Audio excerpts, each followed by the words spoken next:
तो हम लोग कर रहे थे excretory product and there elimination. हमारा टॉपिक चल रहा था यूरिन फॉर्मेशन। और यूरिन फॉर्मेशन कितने स्टेप में होता है? रियली देखा जाए तो 3 स्टेप होते हैं, और अगर देखा जाए तो एक एक्स्ट्रा स्टेप भी होता है, दैट इज एक्सक्रीशन। सबसे पहले क्या होता है? यूरिन, सबसे पहले यूरिन बनने के लिए पहला स्टेप होता है दैट इज अल्ट्रा फिल्ट्रेशन। उसके बाद क्या होता है? Selective reabsorption. उसके बाद क्या होता है? Tubular secretion. ठीक है ना? तो जिसमें से कल हम लोगों ने फर्स्ट स्टेप कंप्लीट कर लिया था, आज हम लोग बाकी का स्टेप कंप्लीट कर लेंगे और यूरिन बन भी जाएगा, और यूरिन का केमिकल कंपोजिशन भी शायद आज हम लोग कवर कर लें। राइट, तो चलिए लेट्स बिगिन, स्टार्ट करते हैं।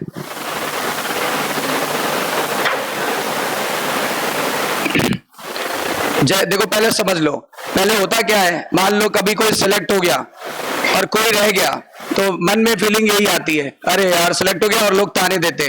तो इसके लिए ये बहुत अच्छी लाइन है, क्या? कुछ ही देर की खामोशी है, फिर कानों में एक शोर आएगा, तुम्हारा तो वक्त आया है और हमारा दौर आएगा। सही है ना? इसका वाला दौर का मतलब समझे? वक्त का मतलब हो गया तुम सेलेक्ट हो और हम रैंक ला के दिखाएंगे, हम एम्स में जाके दिखाएंगे। सही है ना? हम मौलाना आजाद जाके दिखाएंगे, हम कहां पे? लेडी हार्डिंग जाके दिखाएंगे।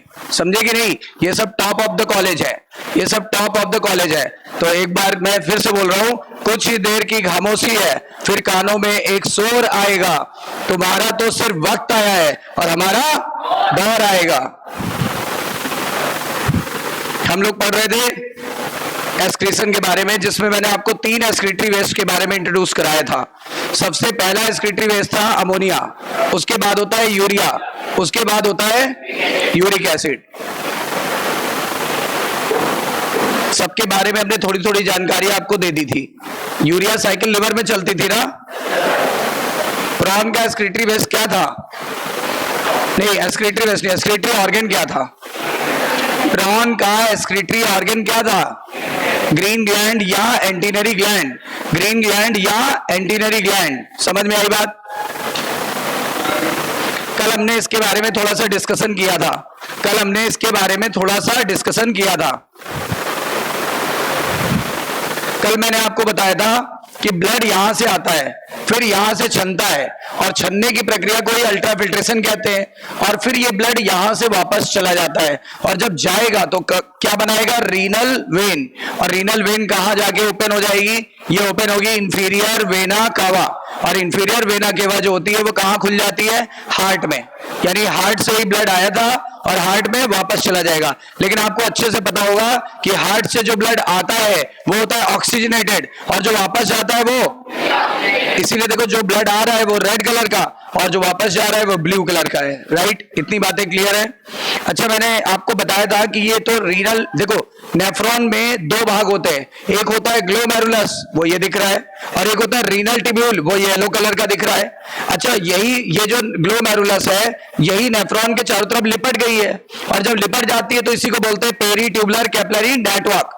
पेरी ट्यूबुलर कैपिलरी नेटवर्क, जो भी लेन देन होगा वो इन्हीं के बीच में होगा, जो भी एक्सचेंज ऑफ मटेरियल होगा वो इन्हीं के बीच में होगा। यहां से चीजें निकल के यहां आएंगी और जरूरत पड़ेंगी तो यहां से वापस चली जाएंगी। ठीक है ना? अगर चीजें यहां से यहां पे निकले, देखो अगर नेफ्रॉन से निकल के ब्लड में जाए तो सेलेक्टिव रीएब्जॉर्प्शन, और अगर ब्लड से निकल के कहां चली गई? नेफ्रॉन में, तो उसे क्या बोलेंगे? उसे बोलते हैं हम लोग ट्यूबुलर सिक्रेशन। तो आज हम लोग यही 2 स्टेप पढ़ेंगे। पहला क्या पढ़ेंगे? जिसमें चीजें यहां से यहां जाने वाली है। बताओ यहां से यहां कौन कौन सी चीजें जाएंगी? Important material, important material blood यहां से नेफ्रॉन से निकल करके हमारे कैपिलरीज में चला जाएगा। इस प्रोसेस को क्या बोलेंगे? Selective reabsorption. जबकि जो कचरा रह गया है ब्लड में वो वापस निकल के यहां आएगा, उसे क्या बोलेंगे? उसे बोलते हैं सेलेक्टिव सिक्रेशन, या फिर हमने बोला था ट्यूबुलर सिक्रेशन। सेलेक्टिव सिक्रेशन का दूसरा नाम ट्यूबुलर सिक्रेशन। देखो ये स्टेप कल बताए थे कि नहीं? बताइए, ब्लड यहां से जा रहा है, यहां से लौटेगा, लेकिन इसका डायमीटर ज्यादा होता है, इसका डायमीटर कम होता है, बर्नौली थ्योरम लग जाती है। इसी थ्योरम के अगेंस्ट क्या बताया था? यहां प्रेशर क्रिएट हो जाता है। कितने mmHg का प्रेशर क्रिएट होता है? 10 से 15 mmHg का प्रेशर क्रिएट होता है। उसी प्रेशर के कारण ये फिल्टर हो जाता है, और फिल्टर होने की प्रक्रिया को हमने बोला था ग्लोमेरुलस फिल्ट्रेशन या फिर ultra filtration. Is that clear? And how much amount of glomerulus filtrate is formed in 1 minute? 125 ml, जबकि पूरे दिन में और 180 लीटर में से यूरिन कितना बना था? 1.5 लीटर, रफली 1.5 litre. So how much amount of the glomerulus filtrate will be absorbed from the nephron to the blood? 178.5 liter per day. That means more than 99% of filtrate will be absorbed. याद आया? याद आया कि नहीं आया? तो आज का टॉपिक क्या है? Selective reabsorption. चलो लेट्स बिगिन, स्टार्ट करते हैं यहां से.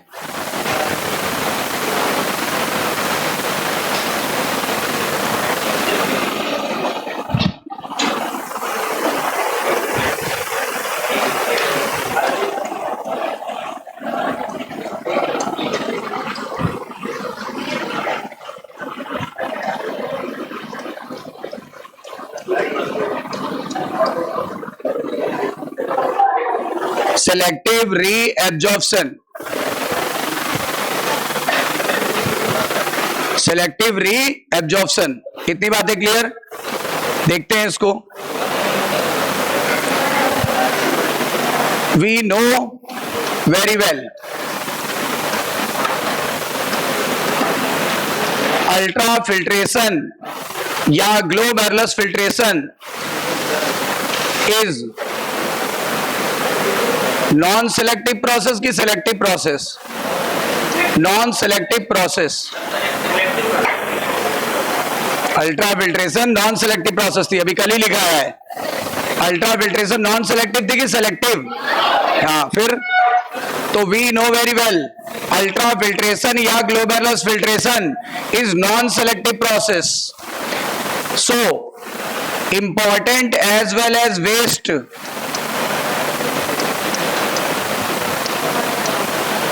as well as waste both are filtered. दोनों चीजें छन गई थी ना? both are filtered into nephric filtrate, nephric या glomerular filtrate. नेफ्रिक या ग्लोमेरुलस फिल्ट्रेट में क्या छन के आया था? इंपॉर्टेंट मटेरियल की वेस्ट की दोनों. तो इंपॉर्टेंट भी छन के आ गया और वेस्ट भी छन के आ गया. क्यों? क्योंकि ये नॉन सेलेक्टिव प्रोसेस थी. कैसी प्रोसेस थी? Non selective. इसीलिए इंपॉर्टेंट चीजें भी छन के आ गई और वेस्ट भी चीजें छन के आ गई. आप बताओ किनको हमें वापस ले जाना पड़ेगा ब्लड में? इंपॉर्टेंट चीजों को. अगर हम इंपॉर्टेंट चीजों को ब्लड में वापस नहीं ले गए तो बताओ क्या दिक्कत हो जाएगी? सारा इंपॉर्टेंट मटेरियल यूरिन से बाहर आ जाएगा. अब आप बताओ, हम लोग इंपॉर्टेंट चीजें इसलिए खाते हैं कि यूरिन से बहा दें, है ना? कि इसलिए खाते हैं कि हम शरीर के अंदर रोके रहें और शरीर में उसका उपयोग कर पाए, उससे जरूरी चीजें हम कर पाए, उससे हम लाभ उठा पाए, उससे हमें फायदा हो. इसलिए तो इंपॉर्टेंट चीजें खाते हैं. इसीलिए हमें क्या करना पड़ेगा? So we have to reabsorb important material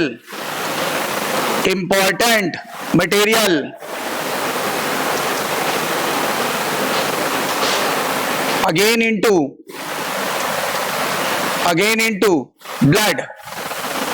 into blood. और यहां पे बता दे कहां के ब्लड में? पीसीएन के ब्लड में. पीसीएन का पूरा नाम है ना? क्या नाम है? Peritubular capillary network. Peritubular capillary network. तो पेरीट्यूबुलर कैपिलरी नेटवर्क में जो ब्लड भरा है वहां पर ले जाएंगे. सीधी सी बात यह है, देखो ध्यान दो. अभी हमारा फिल्ट्रेट यहां भरा हुआ है रीनल ट्यूब्यूल में. हमारा फिल्ट्रेट कहाँ भरा हुआ है? रीनल ट्यूब्यूल में। और इसमें क्या क्या चीजें इंपॉर्टेंट है कि वेस्ट है? दोनों है, इंपॉर्टेंट भी है और वेस्ट भी है। और इनको ले जाना है हमें यहां पे। इनके संपर्क में क्या है? याद करो, इनके संपर्क में क्या है? ब्लड वाली कैपिलरी, नाम क्या है? पीसीएन। तो यहां से जो ये वाली चीजें है, ये वाली चीजें, ये कैसी है? इंपॉर्टेंट। इनको यहां से ले जाएंगे कहां पे? यहां ब्लड में ले जाएंगे। बस इसी को बोलते हैं सेलेक्टिव रीएब्जॉर्प्शन। क्या बोलते हैं? This is known as SR. SR मतलब selective reabsorption. This is selective reabsorption. और ये कितने तरीके से होगी? एसआर का मतलब होता है सेलेक्टिव रीएब्जॉर्प्शन।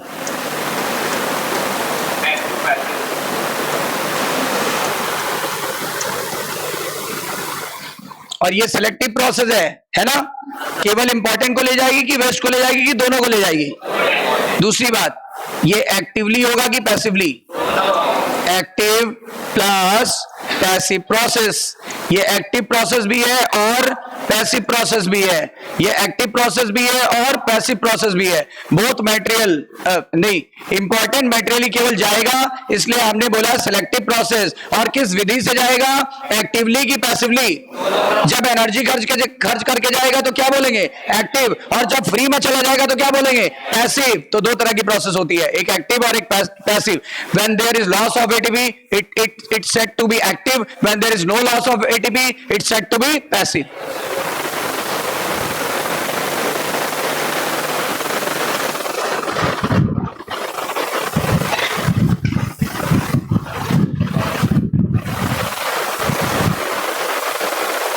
यहां तक सभी को क्लियर है? यहां तक सभी को क्लियर हुआ कि आखिर ये प्रोसेस कैसे चलेगी? ये प्रोसेस एक्टिवली चलेगी कि पैसिवली चलेगी? दोनों तरीके से चलेगी। एनर्जी खर्च होकर चलेगी कि फ्री में चलेगी? दोनों तरीके से चलेगी। और चीजें कहां से एब्जॉर्ब होकर जाने वाली हैं? रीनल ट्यूब्यूल से। कहां जाने वाली है? पीसीएन में। यही कारण था कि रीनल ट्यूब्यूल और पीसीएन एक दूसरे के कैसे रहते हैं? संपर्क में। एक दूसरे के कैसे रहते हैं? संपर्क में। समझ में आई बात?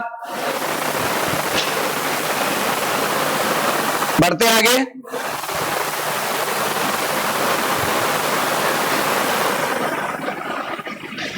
अच्छा, अब देखो,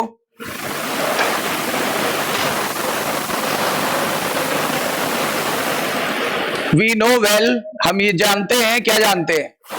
that more than 99% of filtrate, more than 99% of filtrate will be absorbed in PCN, peritubular capillary network, but maximum absorption takes place in, याद आया? maximum absorption takes place in, बताओ? पीसीटी। कारण क्या था? क्योंकि यहां पे था ऐसा एपिथेलियम, याद आया? Breast border cuboidal epithelium. Surface area ज्यादा था कि कम? माइटोकॉन्ड्रिया ज्यादा था कि कम? ज्यादा।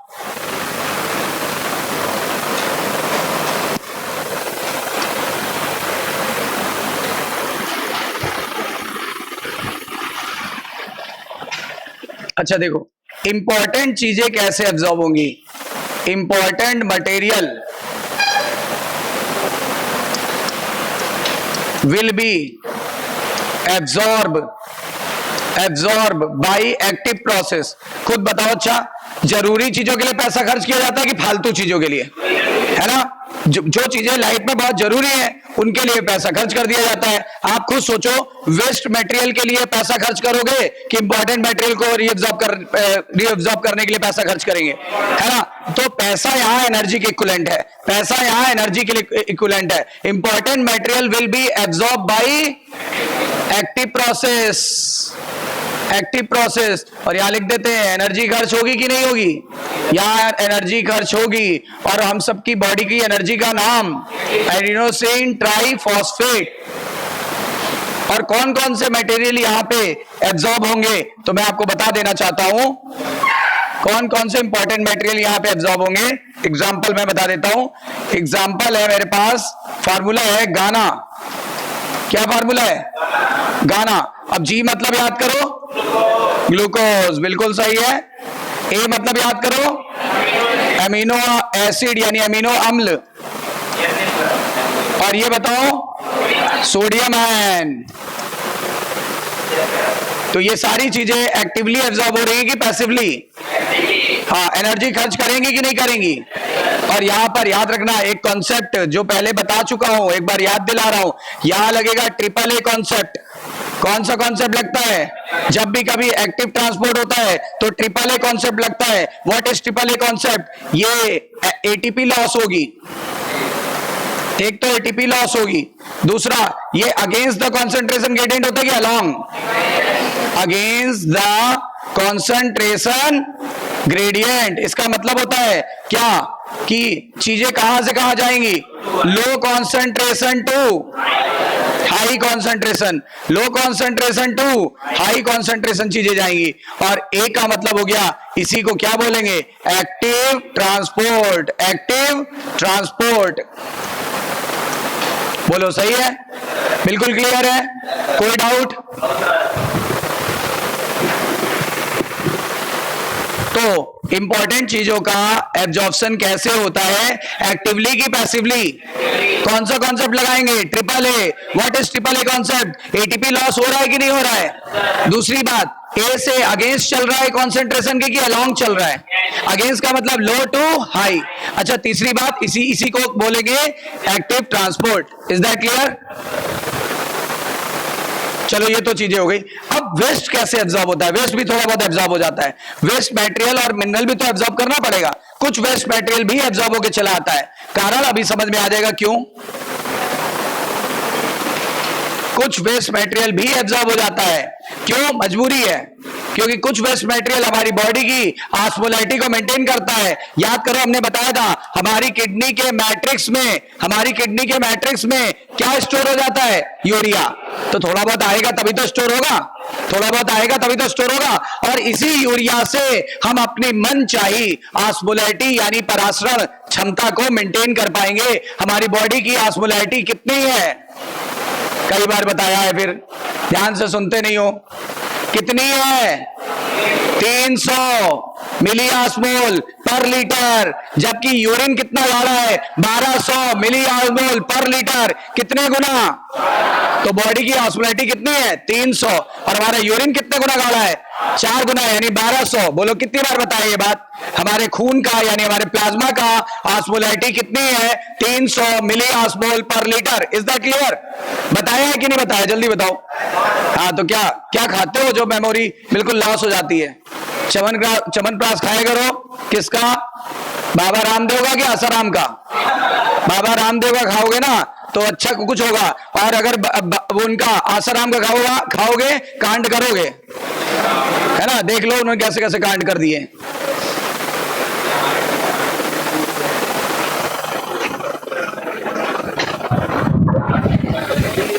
चलो, क्लियर? यहां तक सभी को सब कुछ क्लियर है? तो आगे बढ़ा जाए। आगे बढ़ रहे हैं।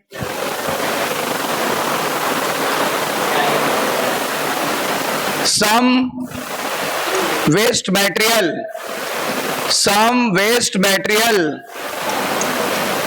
is also absorbed by passive transport। Passive की एक्टिव? Passive transport. अब ये कौन से मटेरियल है? हाँ, एक बात और, विदाउट लॉस ऑफ एनर्जी की with loss of energy? Without loss of energy यानी एटीपी। बिल्कुल क्लियर? और ये कौन से पदार्थ है? ये कौन से कुछ मटेरियल है? इनके लिए फार्मूला है, इनके लिए हिंट है या इनका एग्जाम्पल है यूरिया। ठीक है ना? यूरिया, हिंट नहीं डायरेक्ट लिख दो। कौन कौन से मटेरियल है? यूरिया। अच्छा, वाटर भी पैसिवली एब्जॉर्ब होता है, लेकिन वाटर के एब्जॉर्प्शन को क्या कहते हैं? ऑस्मोसिस। हिंदी में बोलते हैं परासरण। और क्या? Chloride ion. Urea, water and chloride ion. Urea, water and chloride ion. NCERT ने वैसे लिखा है नाइट्रोजनस वेस्ट, यहां लिखा है एनसीईआरटी ने नाइट्रोजनस वेस्ट, तो आप भी नाइट्रोजनस वेस्ट लिख सकते हो। यूरिया नाइट्रोजनस वेस्ट है कि नहीं? यूरिया नाइट्रोजनस वेस्ट है कि नहीं है? है।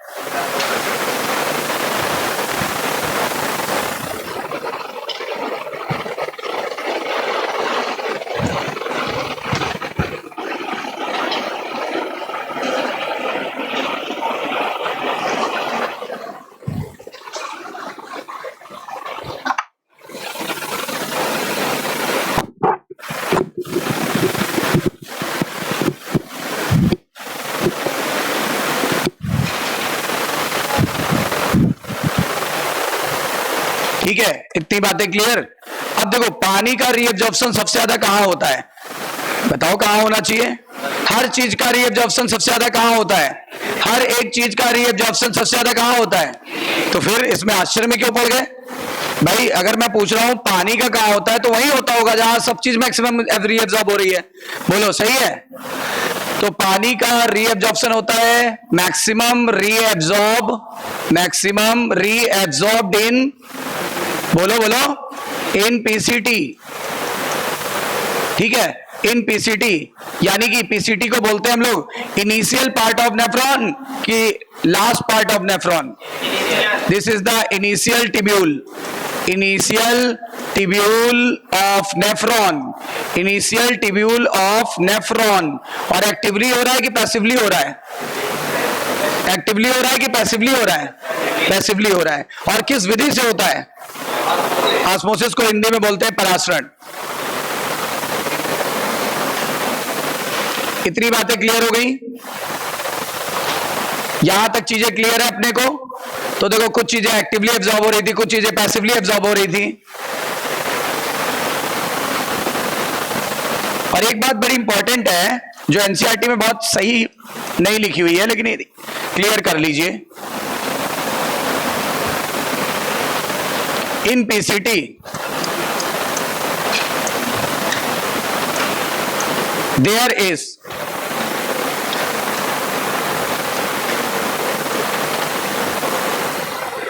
absorption of water in compulsory method।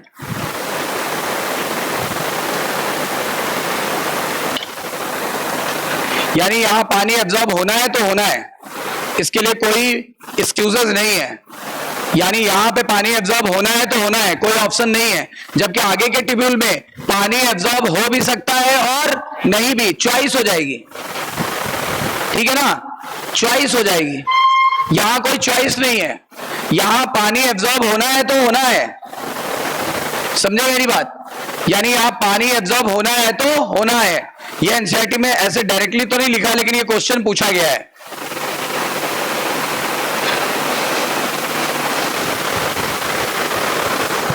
समझे मेरी बात? क्लियर हो गई बात? अच्छा, पैसिव ट्रांसपोर्ट किधर से किधर होता है? फ्रॉम हाई कॉन्सेंट्रेशन टू, तो यहां पे एक ये बात भी याद रखना, from high concentration to low concentration, from high concentration to low concentration.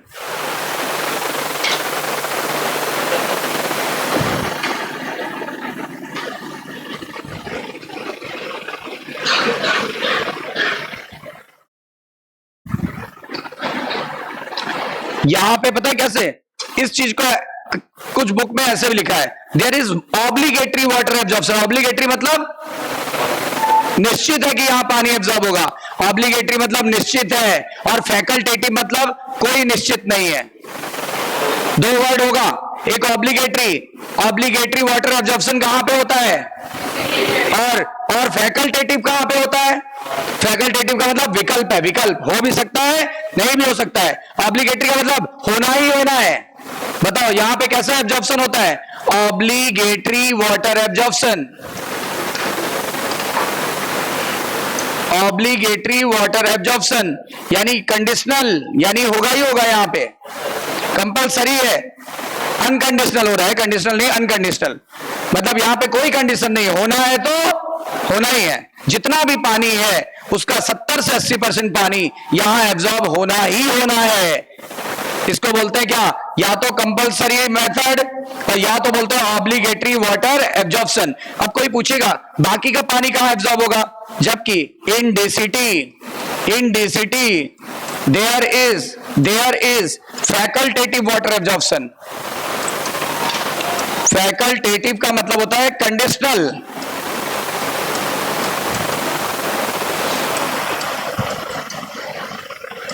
In DCT there is conditional water absorption, मतलब हो भी सकता है नहीं भी हो सकता है। यहां चॉइस है, where there is no choice, PCT में कोई चॉइस नहीं है, जबकि डीसीटी में चॉइस है। यानी पानी कहां पे एब्जॉर्ब होना है तो होना ही है। हाँ, और बताओ डीसीटी में एब्जॉर्ब हो भी सकता है नहीं भी एब्जॉर्ब हो सकता है। सर ऐसा कैसे, अगर शरीर में पानी ज्यादा है तो कम एब्जॉर्ब होगा, अगर शरीर में पानी की कमी है तो ज्यादा एब्जॉर्ब होगा। खुद सोचो ना, अगर शरीर में पानी ज्यादा है तो क्यों एब्जॉर्ब करेंगे, उसे यूरिन से निकाल देंगे। और अगर शरीर में पानी की कमी है तो उस पानी को रोकेंगे, यूरिन से नहीं निकालेंगे। बोलो सही है कि नहीं है? Is that clear?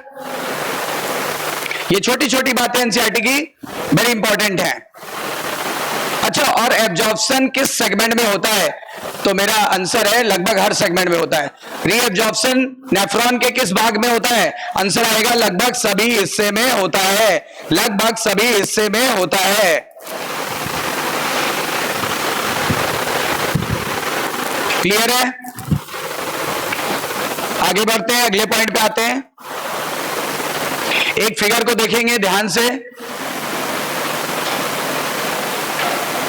क्या इसे पहचानते हो आप? बोमेन कैप्सूल, इसे पहचानते हो?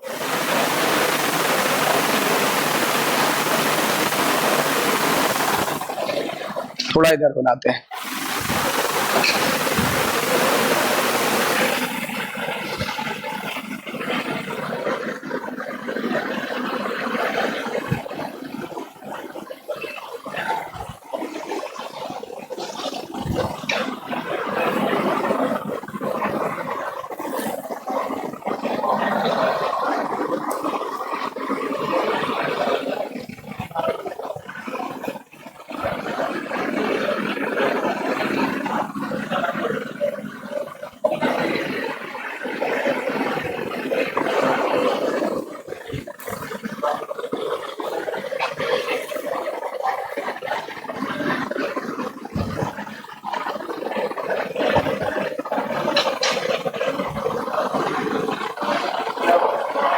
यहां से एक लाइन खींच देते हैं, बताओ ये वाला भाग क्या था और ये नीचे वाला भाग मेडुला।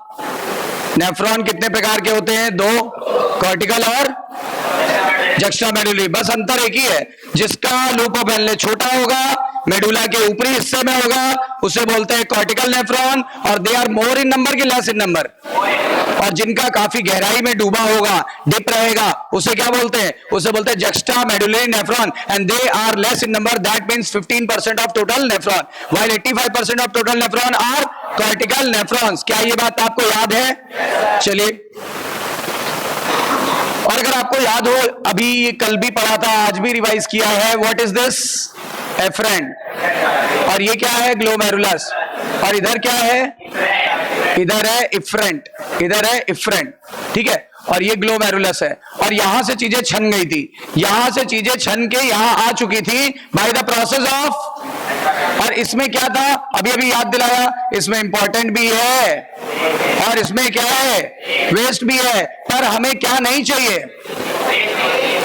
हमें इंपॉर्टेंट चीजें यहां नहीं चाहिए। वेस्ट क्यों नहीं चाहिए? हमें यूरिन में वेस्ट चाहिए, हमें इंपॉर्टेंट चीजें नहीं चाहिए।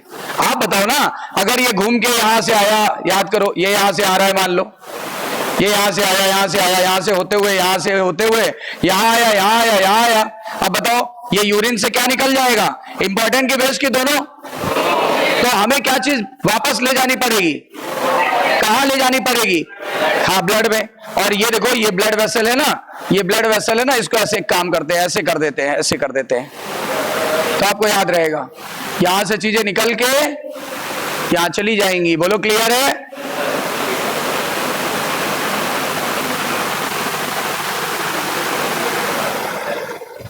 नाम तो जानते ही उसका, PCN, peri tubular capillary network. अब देखो, चीजें मैं यहां बाहर निकालूंगा, बाहर निकालने का मतलब इधर ही जाएगी, सही है ना, इधर ही जाएगी। लेकिन देखो, सबसे पहले रीअब्जॉर्प्शन, पहले तो रीअब्जॉर्प्शन कहां होता है? तो रीअब्जॉर्प्शन लगभग सभी भागों में होता है, ठीक है ना। सबसे ज्यादा कहां पे होता है? क्योंकि यहां क्या पाया गया था? Brush border. ये देखो, ब्रश बॉर्डर बना देते हैं। पीसीटी में किस किस चीज का रीअब्जॉर्प्शन होता है? ध्यान देने की बात है, किस किस चीज का रीअब्जॉर्प्शन होता है? तो यहां पे होता है,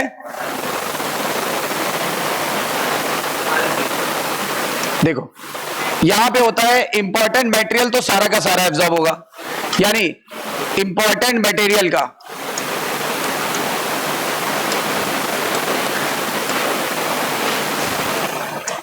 इंपॉर्टेंट मटेरियल 100% रीअब्जॉर्ब होगा। इंपॉर्टेंट मटेरियल कौन कौन से? फार्मूला गाना याद है? Glucose, amino acid, sodium ion. वो भी कैसे? एक्टिवली की पैसिवली? एक्टिवली एब्जॉर्ब होगा, एक्टिवली एब्जॉर्ब होगा from low concentration to high concentration, ठीक है ना, क्लियर है?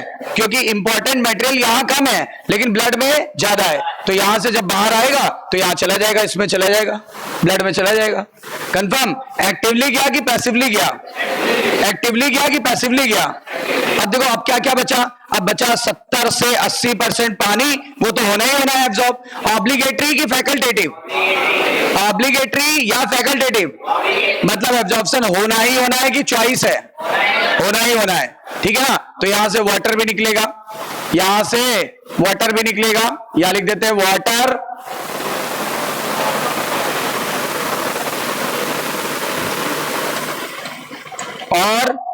और इलेक्ट्रोलाइट्स, वाटर और इलेक्ट्रोलाइट्स।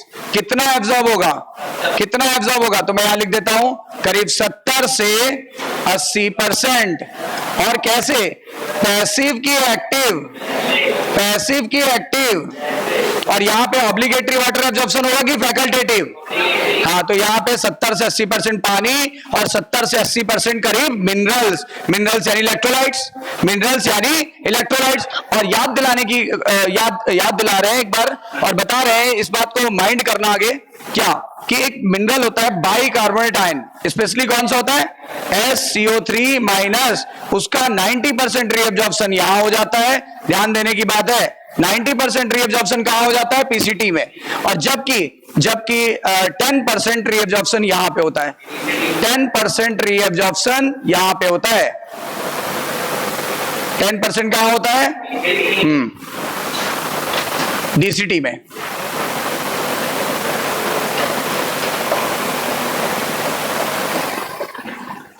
बताओ, बाइकार्बोनेट आयन 90% कहां पर रीअब्जॉर्ब हो जाता है, जबकि बचा खुचा 10% कहां रीअब्जॉर्ब होता है, जबकि बाकी के इलेक्ट्रोलाइट या मिनरल केवल 70 से 80% ही एब्जॉर्ब होते हैं। समझ में आई बात?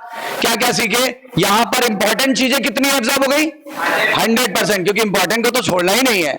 जो चीज इंपॉर्टेंट है उसको तो हमें रिस्क लेना ही नहीं है, ठीक है, वो ले लिया। क्या क्या इंपॉर्टेंट था? Glucose, amino acid, sodium ion, ये चीजें इंपॉर्टेंट थी। और इंपॉर्टेंट चीजों के लिए पैसा खर्च करना चाहिए कि नहीं करना चाहिए?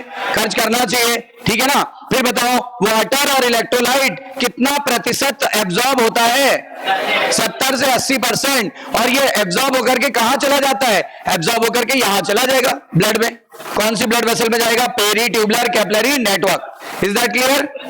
अच्छा बताओ, और बताओ, बाइकार्बोनेट आयन किन दो स्थानों पर एब्जॉर्ब होता है? बाइकार्बोनेट आयन दो स्थानों पर एब्जॉर्ब होता है। एक तो जहां पर मैक्सिमम होता है, वहां पे मैक्सिमम कहां होता है? पीसीटी में। और एक जहां पे थोड़ा कम होता है, कहां पे? डीसीटी में। बिल्कुल क्लियर है। तो पीसीटी में किस किस चीज का रीअब्जॉर्प्शन हुआ, याद रखेंगे? इंपॉर्टेंट चीजें पूरी की पूरी एब्जॉर्ब हो गई, एक्टिवली की पैसिवली? नहीं, इंपॉर्टेंट चीजें कहां दोनों तरीके से एक्टिवली, इंपॉर्टेंट चीजें एक्टिवली एब्जॉर्ब हुई, जबकि वाटर और इलेक्ट्रोलाइट कैसे एब्जॉर्ब हुआ? अच्छा, ये भी कैसे एब्जॉर्ब होगा? पैसिवली, ये सब पैसिवली में आ रहा है, ठीक है। ये भी कैसे एब्जॉर्ब हो रहा है? Passively. 10% of bicarbonate ion reabsorb in DCT, और करीब 90% कहां पर रीएब्जॉर्ब होगा? हाँ, तो ये रीएब्जॉर्ब हो जाएगा PCT में। सारी बातें क्लियर?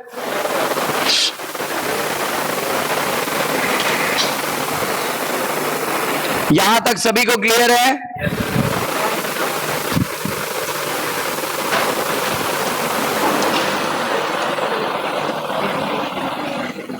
इस लाइन को थोड़ा नीचे कर लेते हैं।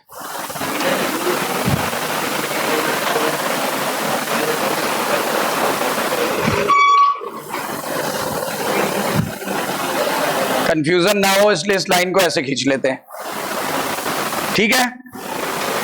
समझ रहे हो ना? कंफ्यूजन ना हो। अरे ये सब कॉर्टेक्स का ही पार्ट है ना,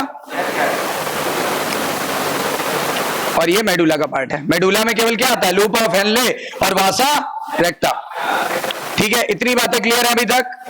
अब आ जाओ यहाँ पे लूप ऑफ हेनले में। अब हमारा फ्लूइड कहां पहुंच गया? PCT से कहां पहुंच गया है? लूप ऑफ हेनले में।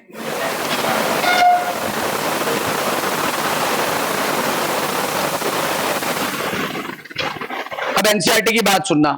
Loop of Henley air pin like होता है कि नहीं होता है? इसमें 4 भाग होते हैं कि नहीं होते हैं? इसका नाम बताओ। Thick descending, thick descending. इसका बताओ असेंडिंग। इसका थिन डिसेंडिंग, इसका थिन असेंडिंग। समझे मेरी बात? तो यहां जो असेंडिंग वाला रीजन होता है, यहां पर मिनिमम रीअब्जॉर्प्शन होता है। बताओ, NCERT ने लिखा है कि लूप ऑफ हेनले में मिनिमम रीअब्जॉर्प्शन होता है। वो भी किस हिस्से में? डिसेंडिंग में कि असेंडिंग में? लिखा हुआ reabsorption is minimum in its ascending लिम। बताओ, लूप ऑफ हेनले के किस रीजन में मिनिमम रीअब्जॉर्प्शन होता है? इस रीजन में। ध्यान देना, यहां पे हाईलाइट कर रहा हूं, इस रीजन में असेंडिंग है कि डिसेंडिंग? यहां मिनिमम रीअब्जॉर्प्शन कि मैक्सिमम रीअब्जॉर्प्शन? Minimum reabsorption. बताओ, where there is minimum reabsorption? Ascending part of loop of Henle, ascending part of loop of Henle. लेकिन पता है आपका जो लूप ऑफ हेनले, ये ऑस्मोलैरिटी को मेंटेन करने के लिए सबसे बेस्ट है। यहां लिख देते हैं, loop of Henle is very important, very important, very important to maintain the osmolarity, to maintain the osmolarity in medulla, in medulla interstitium, interstitium, medulla interstitium। Medulla interstitium मतलब मेडुला का टिश्यू फ्लूइड। ये medulla का tissue fluid है ना, तो medulla के tissue fluid में जो परासरण है या फिर जो ऑस्मोलैरिटी है, वो कौन मेंटेन कर रहा है? हाँ, लूप ऑफ हेनले। ये देखो, इस फ्लूइड के अंदर जो ऑस्मोलैरिटी है, ऑस्मोलैरिटी का मतलब पानी और नमक की मात्रा को कौन मेंटेन करेगा? ऑस्मोलैरिटी कैसे मेंटेन होती है? मैंने क्या बताया था? बॉडी फ्लूइड में पानी और नमक की मात्रा को मेंटेन करने को क्या बोलते हैं? ऑस्मोलैरिटी। यानी यहां से पानी और नमक निकलेगा, पक्की बात है। मानते हो कि नहीं मानते हो? बताओ, पानी और नमक निकालने की जिम्मेदारी किसकी है? नमक से मेरा तात्पर्य है इलेक्ट्रोलाइट्स, नमक से मेरा तात्पर्य है इलेक्ट्रोलाइट्स। बताओ, मेडुला के इंटरस्टिशियम यानी टिश्यू फ्लूइड, याद है इंटरस्टिशियल फ्लूइड? मेडुला के इंटरस्टिशियल फ्लूइड का ऑस्मोलैरिटी मेंटेन करने की जिम्मेदारी यानी रिस्पांसिबिलिटी किस पार्ट की है? Loop of Henle. किस शेप का होता है? Hairpin like, U shape होता है, vasa recta, vasa recta. Is that clear? तो लूप ऑफ हेनले के किस रीजन में मिनिमम रीअब्जॉर्प्शन होता है? Ascending, descending? पर बताओ, ऑस्मो रेगुलेशन कैसा होता है? सबसे ज्यादा ऑस्मो रेगुलेशन सबसे ज्यादा हो रहा है, मैक्सिमम ऑस्मो रेगुलेशन होता है, याद रखिएगा। अब थोड़ा आगे बढ़ते हैं। अब ये ऑस्मो रेगुलेशन कैसे करेगा? ऑब्वियसली ये ऑस्मो रेगुलेशन कैसे करेगा? देखो कैसे करेगा। यहां से this part is permeable for water, and impermeable for electrolytes. ध्यान से सुनना, ये कौन सा पार्ट है, डिसेंडिंग या असेंडिंग? तो डिसेंडिंग पार्ट से पानी निकलेगा पर नमक नहीं निकलेगा, यानी पानी निकलेगा और इलेक्ट्रोलाइट नहीं निकलेगा। चलो बताओ, this part is permeable for, this part is permeable for, बोलो किसके लिए परमेबल है? For water, not to electrolyte, not to electrolyte.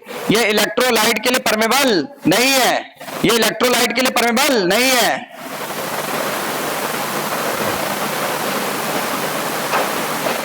बताओ ये किसके लिए परमेबल है, किसके लिए परमेबल है? देख के बताओ, permeable to, permeable for water, not to electrolyte. तो बताओ, पानी तो इसने मेंटेन कर लिया, पानी किसने मेंटेन किया? डिसेंडिंग की असेंडिंग, जबकि ये उल्टा होगा। भाई नमक भी तो कोई मेंटेन करेगा, नमक कौन मेंटेन करेगा? नमक मेंटेन करेगा ये वाला पार्ट। देखो ये कैसे मेंटेन कर रहा है, ये क्या निकाल रहा है, यहां पे क्या लिखे? Permeable for, permeable for electrolyte but not to water, water, ये वाटर के लिए परमेबल नहीं है। देखो यहां पे अंडरलाइन कर दें, permeable for electrolyte but not to water. अच्छा खुद बताओ, खुद सोच के बताना, जरा सोच के बताना, जहां पर पानी निकलेगा वो सांद्रता को बढ़ाएगा कि घटाएगा? मतलब यहां से जब ये पास होगा फिल्ट्रेट तो कॉन्सेंट्रेट हो जाएगा कि डाइल्यूट? कॉन्सेंट्रेट हो जाएगा ना, इसीलिए इस सेगमेंट को कॉन्सेंट्रेटिंग सेगमेंट भी कहा जाता है। This is concentrating segment. किसी भी जगह से पानी निकाल दो तो कॉन्सेंट्रेट हो जाएगा। अच्छा एक बात बताओ, जब सब्जी पकाते हैं तो पानी डाल देते हैं, फिर सब्जी जब खौलती है पानी भाप बन के उड़ता है तो पानी की कमी हो जाती है कि अधिकता? तो सब्जी की ग्रेवी गाढ़ी हो जाती है, यानी सांद्रता बढ़ गई कि घट गई? यानी पानी निकलने से सांद्रता बढ़ती है, इसलिए इसका नाम पड़ा कॉन्सेंट्रेटिंग सेगमेंट। अब बताओ, यहां से इलेक्ट्रोलाइट निकाल लिया है, किसी भी जगह से इलेक्ट्रोलाइट निकालोगे तो सांद्रता बढ़ने की बजाय घट जाएगी, इसलिए इसका क्या नाम पड़ा? दिस इज, बोलो बोलो बोलो उल्टा, डाइल्यूटिंग सेगमेंट। डाइल्यूटिंग सेगमेंट क्या बोलेंगे इसे? Diluting segment. एक है कॉन्सेंट्रेटिंग सेगमेंट और दूसरा है डाइल्यूटिंग सेगमेंट। बिल्कुल क्लियर है, समझ में आई बात? बताओ, लूप ऑफ हेनले के कितने लिम्स हैं? ये वाला बताओ, ये वाला व्हाट इज दिस? और ये वाला बताओ, यहां पर बताओ क्या होगा? Permeable for water but impermeable for electrolyte. यहां उल्टा करो, permeable for electrolyte not for water. जब भी कभी कहीं से पानी निकलेगा तो सांद्रता बढ़ेगी, इसलिए इसका नाम क्या दिया? Concentrating segment. और जब भी कहीं से नमक निकलेगा यानी इलेक्ट्रोलाइट निकलेगा तो सांद्रता घटेगी, सांद्रता घटेगी मतलब डाइल्यूट, डाइल्यूशन बढ़ेगा, तो इसीलिए इसका नाम क्या पड़ा? Diluting segment. अभी तक कोई डाउट है यहां तक? Any kind of doubt? चीजें क्लियर हो गई?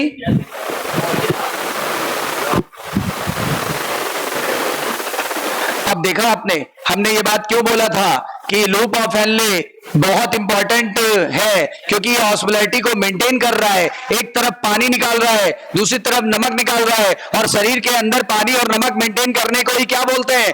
Osmo regulation. Is that clear? चलो यहां तक तो अपना मामला है बिल्कुल क्लियर है। अच्छा, फ्लूइड कहां पहुंच चुका है? फ्लूइड कहां पहुंच चुका है? ठीक है। अच्छा एक बात और बताएंगे, वो अलग से नोट करके दिखाते हैं वरना सब इसमें हौच पौच हो जाएगा।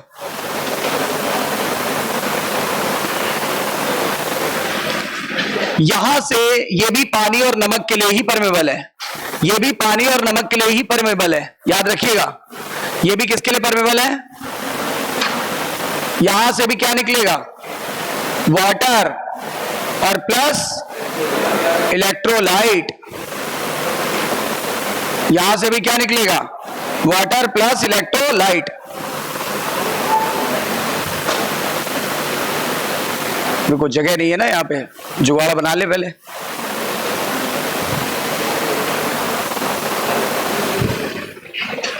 यहां लिख देते हैं, यहां से भी वाटर एंड क्या निकलेगा, इलेक्ट्रोलाइट।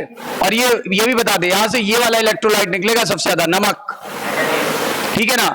लेकिन यहां पर कैसा होता है, कंडीशनल की अनकंडीशनल, यहां पे होता है कंडीशनल।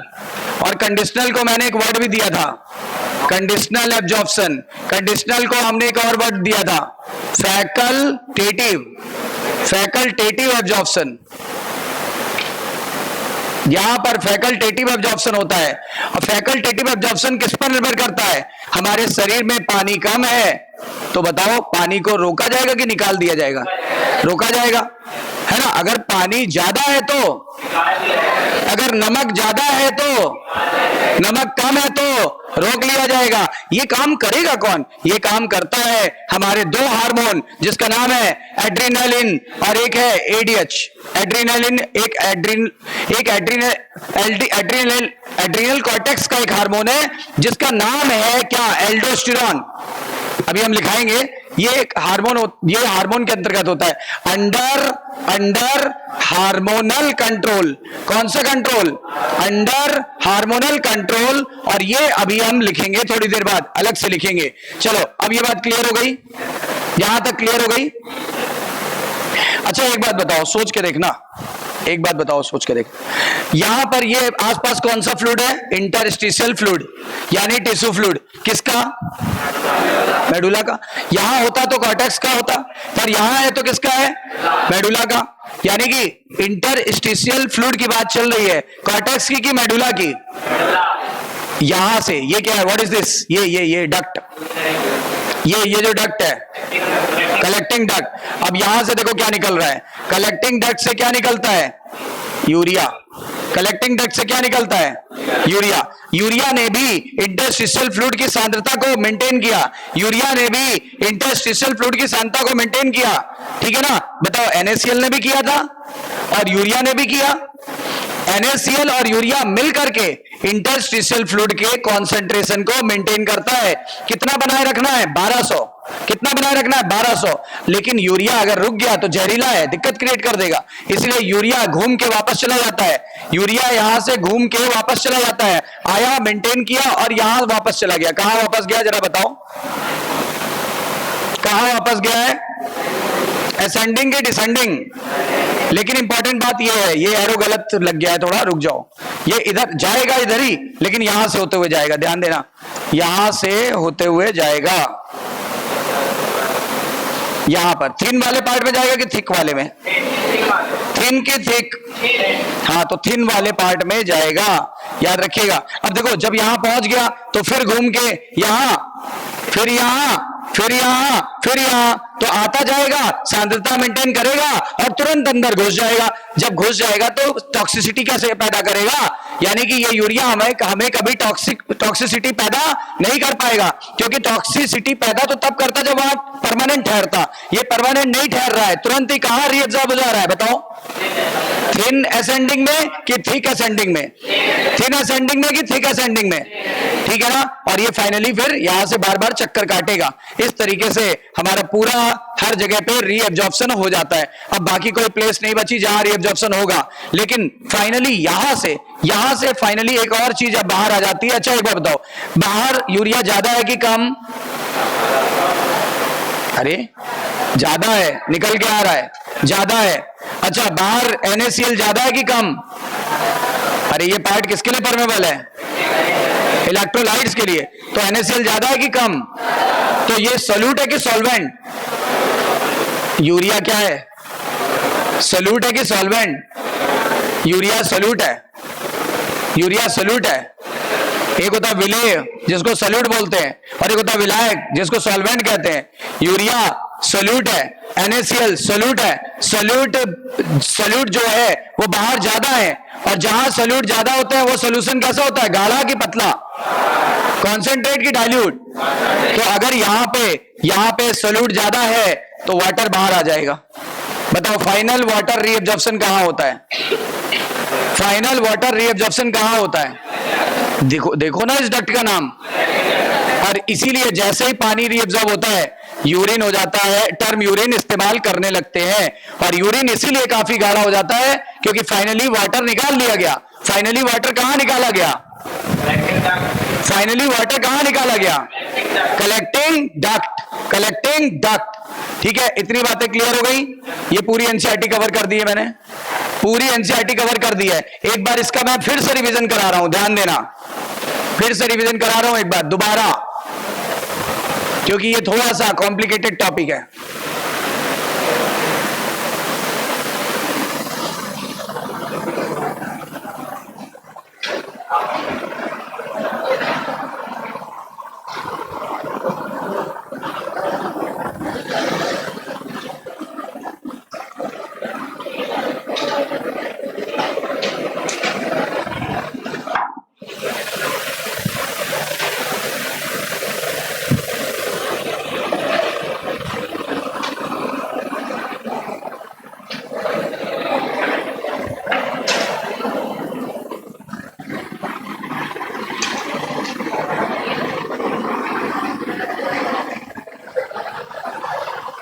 अब जल्दी जल्दी बताते चलना।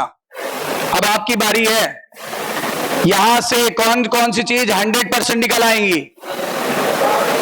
गाना, ग्लूकोज, अमीनो एसिड, सोडियम।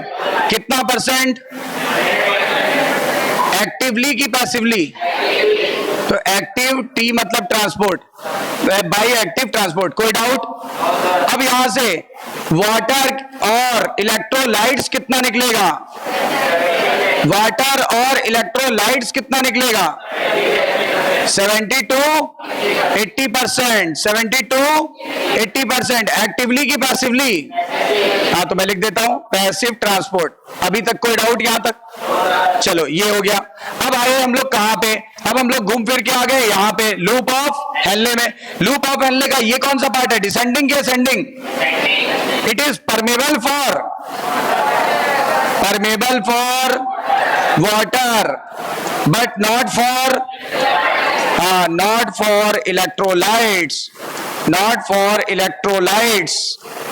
तो बताओ, कॉन्सेंट्रेटिंग सेगमेंट बोलेंगे कि डाइल्यूटिंग? कॉन्सेंट्रेटिंग सेगमेंट बोलेंगे कि डाइल्यूटिंग? अच्छा, कौन सा पार्ट में मिनिमम रीएब्जॉर्प्शन होता था? असेंडिंग, मिनिमम रीएब्जॉर्प्शन होता था। ठीक है ना, असेंडिंग में मिनिमम रीएब्जॉर्प्शन होता था। ठीक है, अब बताओ ये पार्ट किसके लिए परमेबल है? उल्टा कर दो, परमेबल फॉर इलेक्ट्रोलाइट्स। आप बोल रहे हो इलेक्ट्रोलाइट्स, तो मैं लिख दे रहा हूं permeable for electrolytes but not for water. इसीलिए बताओ ये डाइल्यूटिंग सेगमेंट की कॉन्सेंट्रेटिंग सेगमेंट? Diluting segment. बोलो, कोई दिक्कत? ठीक है, अब यहां बताओ यहां पर क्या होगा? एक तो यहां पे एक और चीज हुई थी, याद करो, बाइकार्बोनेट आयन कितना रीअब्सॉर्ब हुआ था? 90%। तो यहां पे बताओ कितना परसेंट होगा? 10%। एक तो ये हुआ, और यहां पर वाटर भी एब्जॉर्ब हुआ, और क्या? और इलेक्ट्रोलाइट्स भी एब्जॉर्ब हुआ। इलेक्ट्रोलाइट यानी मैं NaCl लिख दूं। लेकिन इन दोनों का रीएब्जॉर्प्शन किस पर डिपेंड करेगा? Depends upon hormone, depends upon hormone. इसका मतलब ये कंडीशनल था कि अनकंडीशनल? कंडीशनल। या फिर फैकल्टेटिव की ऑब्लिगेटरी? Facultative reabsorption. बोलो, फैकल्टेटिव रीएब्जॉर्प्शन किस पर डिपेंड करेगा? हार्मोन पर। ठीक है ना, हार्मोन पर। वो कौन से हार्मोन है अभी मैं बताने वाला हूं, अगले पेज पे बताने वाला हूं। इतनी बातें अभी तक बिल्कुल क्रिस्टल क्लियर है कि नहीं है? अच्छा, एक बात खुद बताओ, देख के बताना। यहां से निकल रहा है पानी, यहां से निकल रहा है नमक, तो बताओ पानी और नमक को नियंत्रित कौन कर रहा है? पानी और नमक को नियंत्रित कौन कर रहा है? Loop of Henley. और यही मेंटेन कर रहा है ऑस्मोलैरिटी। बोलो, क्लियर है? बोलो, क्लियर है? ठीक है ना, इतनी बातें क्लियर। अब आ जाओ जरा यहां कलेक्टिंग डक्ट में। कलेक्टिंग डक्ट का ये वाला पार्ट किसके लिए परमेबल है? यूरिया के लिए। यूरिया आया और यूरिया फिर घूम के किस जगह से एब्जॉर्ब हो जाएगा? ऐसा क्यों होगा? ऐसा दो कारणों से होगा कि एक तो यूरिया यहां पे आकर के यहां की सांद्रता बढ़ा दे जो हम चाहते हैं, नंबर वन, और यूरिया काफी टॉक्सिक भी है तो कहीं टॉक्सिसिटी ना फैला दे, इसलिए वो यहां से रीअब्जॉर्ब होगा, फिर यहां से घूम फिर के फिर यहां से देखो आ गया, ये देखो, फिर यहां से घूम फिर के फिर यहां आ गया, तो टॉक्सिसिटी भी नहीं फैलाएगा और हमारा पर्पस भी सॉल्व कर दे रहा है। सही है ना? क्लियर है ना? चीजें क्लियर है कि नहीं? जल्दी बोलो, चीजें क्लियर है कि नहीं है? अच्छा, ये बात क्लियर है? यहां तक चीजें क्लियर हो गई बिल्कुल। अब यहां पर फाइनली क्या निकलेगा? फाइनली निकलेगा यहां पर वाटर। फाइनली क्या निकलेगा? वाटर। यहां फाइनल रीअब्जॉर्प्शन होगा वाटर का। जब वाटर निकल जाएगा तो हम क्या वर्ड यूज करने लगेंगे? यूरिन। यूरिन शब्द हमने किस जगह पे इस्तेमाल किया था? यहां पे। What is this? Collecting duct. किस नेफ्रॉन का पार्ट है? आंसर आएगा किसी का नहीं, वो तो एक कॉमन डक्ट है। तो बताओ, term urine is first applicable in which part? Collecting duct. Collecting duct में जो यूरिन होता है वो गाढ़ा होता है कि पतला? कितने गुना? हमारी बॉडी की ऑस्मोलैरिटी कितने मिली ऑस्मोल होती है? 300, और ये कितना होता है? 1200, यानी कितने गुना? 4। Is that clear to all of you? अभी यूरिन बना नहीं है क्योंकि अभी दो ही स्टेप हुआ है, अभी कौन सा स्टेप बाकी है? तीसरा स्टेप अभी बाकी है। तीसरे स्टेप का नाम सेलेक्टिव सिक्रेशन। याद आया? उसको ट्यूबुलर सिक्रेशन भी कहते हैं। अब बताओ, ये वाला फिगर बिल्कुल क्लियर है? यहां एक एक चीज डिटेल में बता दी है, क्लियर है कि नहीं है? चलो आगे बढ़ते हैं।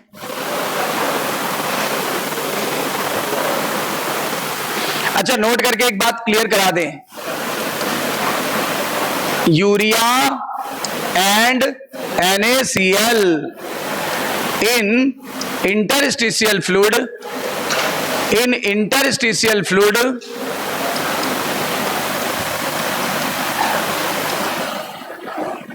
maintain osmolarity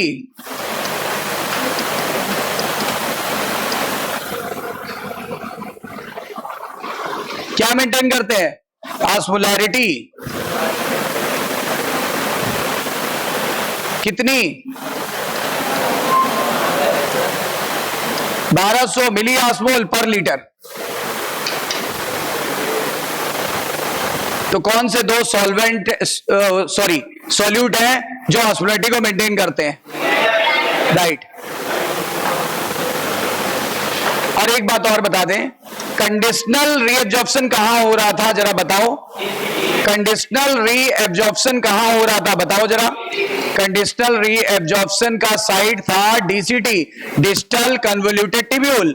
यहां पर दो चीजें, दो हार्मोन आते हैं, एक निकलता है हाइपोथैलेमस से, एक निकलता है हाइपोथैलेमस से, और हाइपोथैलेमस से निकलने के बाद ये स्टोर हो जाता है पिट्यूटरी में, stored in posterior pituitary, posterior pituitary.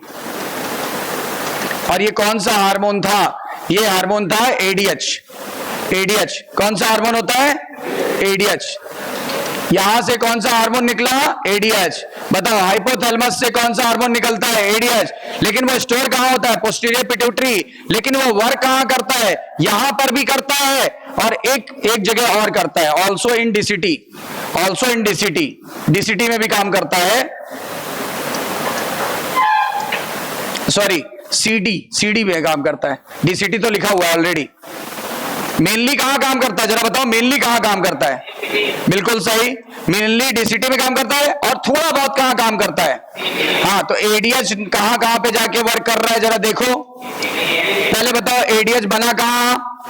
Hypothalamus, brain का सेंसिटिव भाग, नाम है हाइपोथैलेमस, वहां पर एडीएच का निर्माण हुआ। अब एडीएच का पूरा नाम क्या होता है अभी बताते हैं। तो एडीएच निकलने के बाद स्टोर कहां होता है? मास्टर ग्लैंड यानी पिट्यूटरी। मास्टर ग्लैंड में दो लोब होते हैं, एंटीरियर और पोस्टीरियर। तो ये एंटीरियर में स्टोर होता है कि पोस्टीरियर में? एंटीरियर या पोस्टीरियर? देख के बताओ, पोस्टीरियर। लेकिन ये वर्क करने कहां जाता है? डीसीटी और सीडी यानी कलेक्टिंग डक्ट। मेनली अगर मेनली आ जाए तो बताओ कहां पे काम? हाँ, डीसीटी में। अब ये काम कैसे करेगा? पहले तो एडीएच का पूरा नाम बता दें। एडीएच का पूरा नाम है anti diuretic hormone. Anti diuretic hormone क्यों बोलते हैं? क्योंकि ये यूरिन को डाइल्यूट होने से, क्योंकि ये यूरिन को डाइल्यूट होने से, एंटी मतलब रोकेगा कि बढ़ाएगा? बोलो। एंटी का मतलब होता है रोकना। हम आपके एंटी हैं तो आपको रोकेंगे, हम आपके सपोर्ट में हैं तो आपको बढ़ाएंगे। बोलो सही है कि नहीं? तो बताओ, क्योंकि ये यूरिन को डाइल्यूट होने से प्रिवेंट करता है।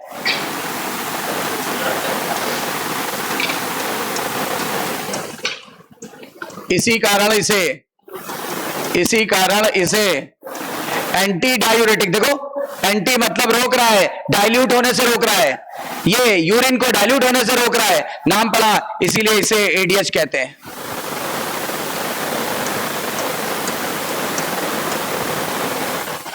अब जरा देखो, एडीएच को और भी एक नाम देते हैं।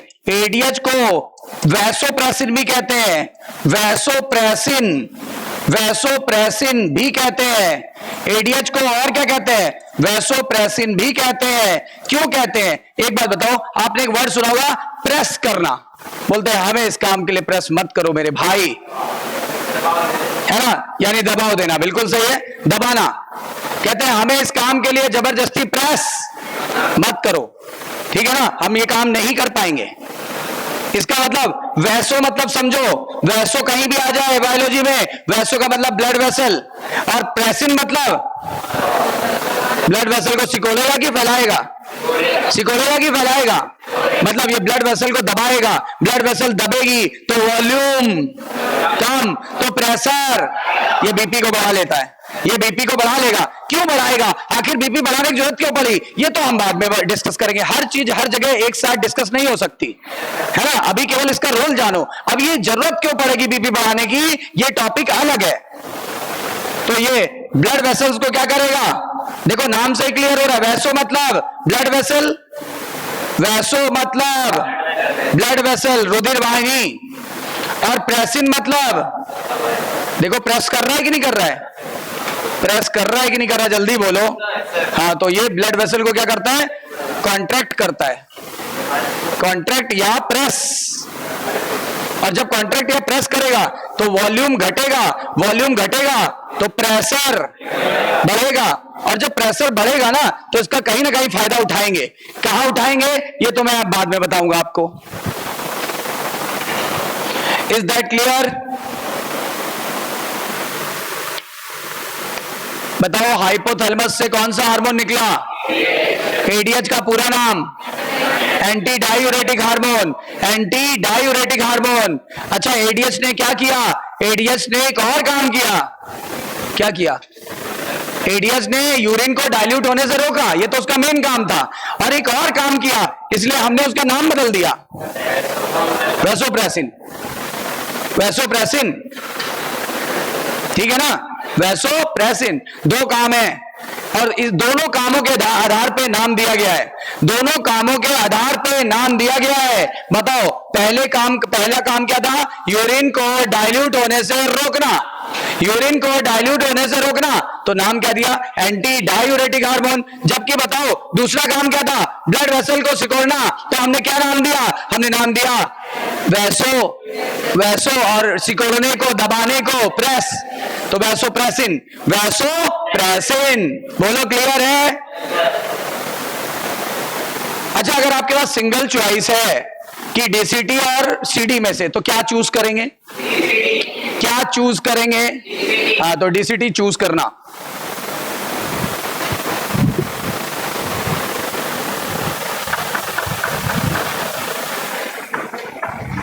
और फाइनल वाटर एब्जॉर्प्शन किया था ना?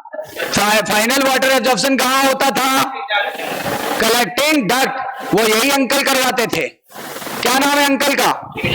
एडीएच। एडीएच अंकल ने ही फाइनली वाटर यहां पे एब्जॉर्ब कराया था। मानते हो कि नहीं मानते हो?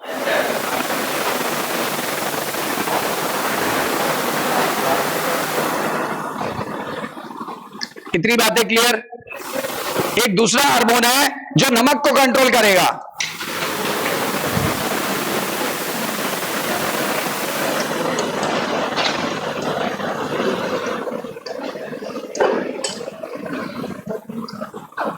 Another hormone is secreted by adrenal gland, adrenal gland, ठीक है। और देखो एड्रीनल ग्लैंड कहां होती है, ये है किडनी, हमारी प्यारी प्यारी kidney.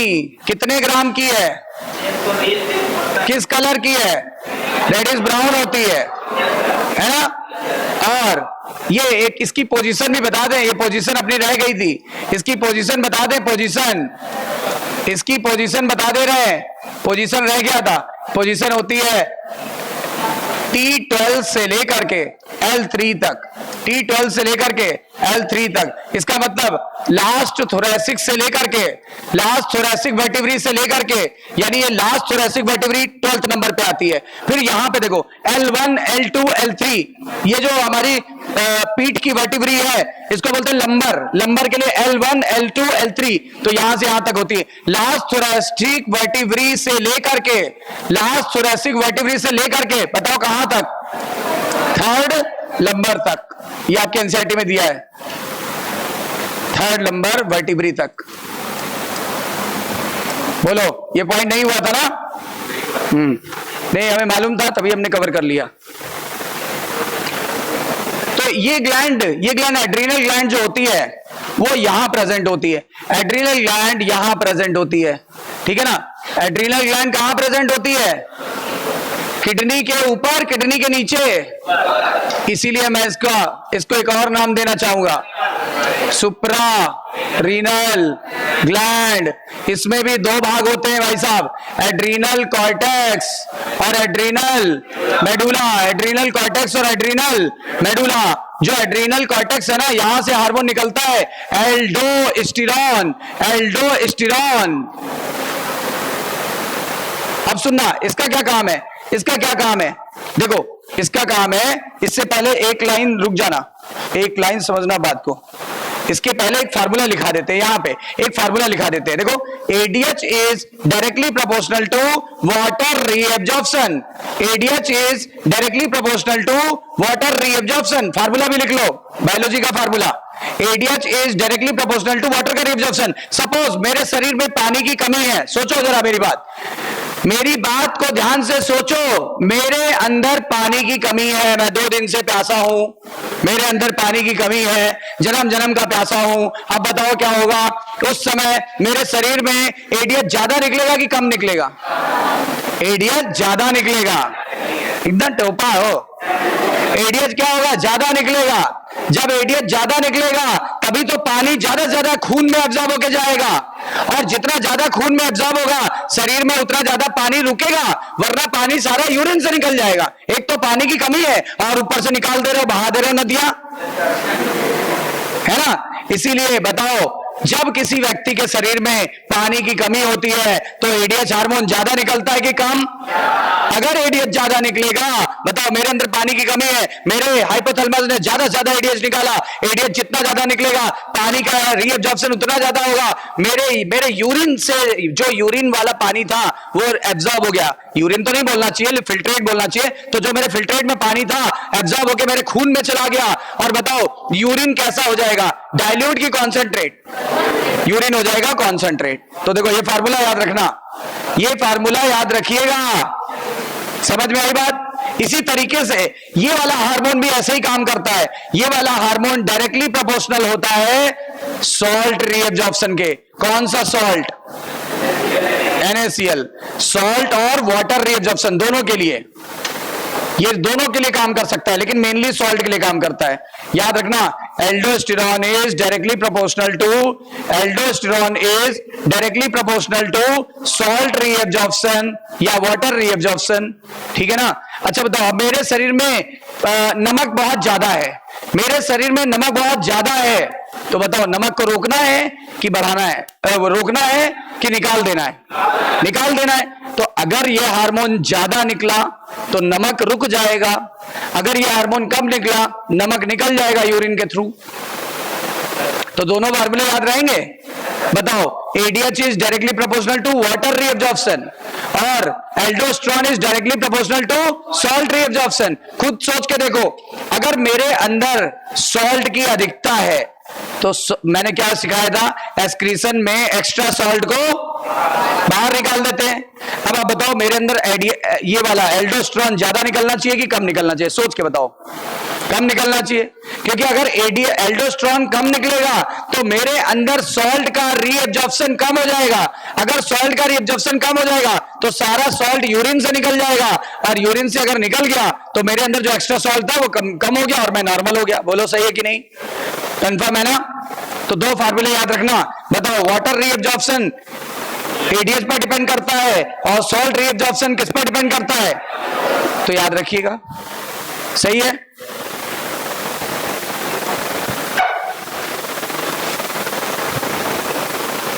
Water reabsorption depends upon ADH, जबकि salt reabsorption depend upon aldosterone.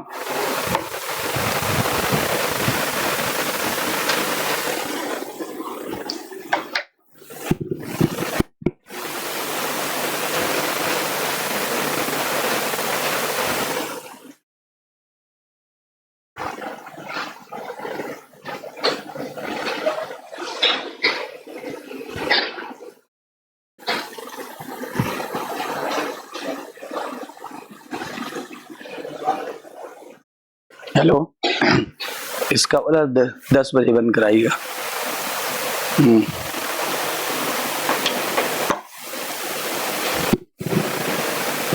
हो गया यहां तक? यहां तक चीजें क्लियर?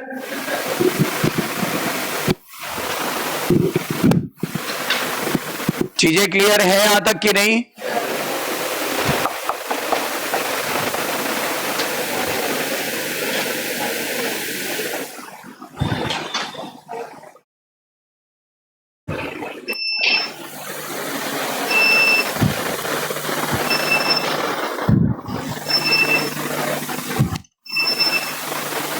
अब आगे बढ़ते हैं।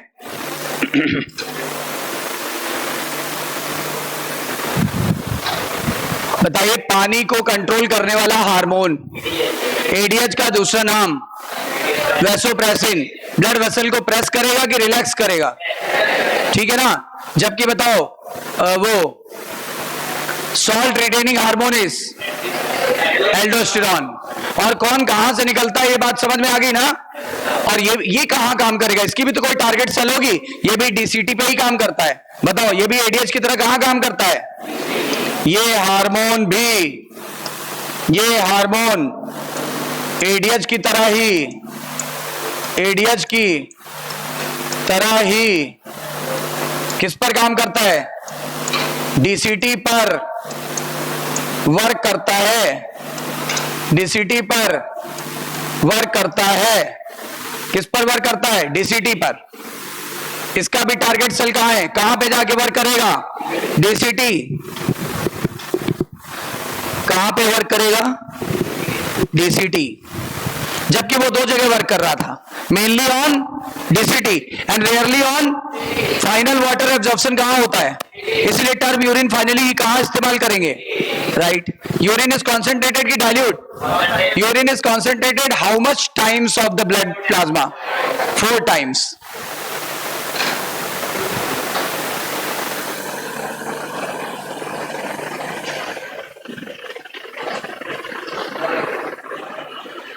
इतनी बातें क्लियर है? अब आगे बढ़ते हैं। देखो, ये सारी चीजें हमने बता दी। अब पहले इतना कवर कर ले, फ्रॉम एनसीईआरटी, देन हम आगे बढ़ेंगे। देखो, इतना कवर हुआ कि नहीं एनसीईआरटी में? चेक करते हैं। लेट सी, देखते हैं यहां तक। ये देखो एनसीईआरटी क्या कह रही है।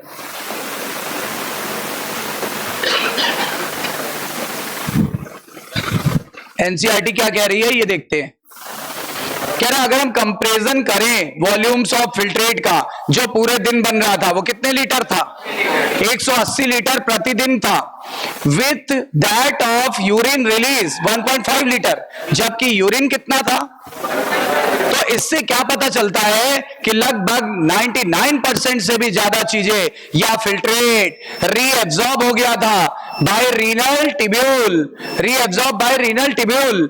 This process is called as reabsorption. इस प्रोसेस को क्या कहते थे? रीएब्जॉर्प्शन।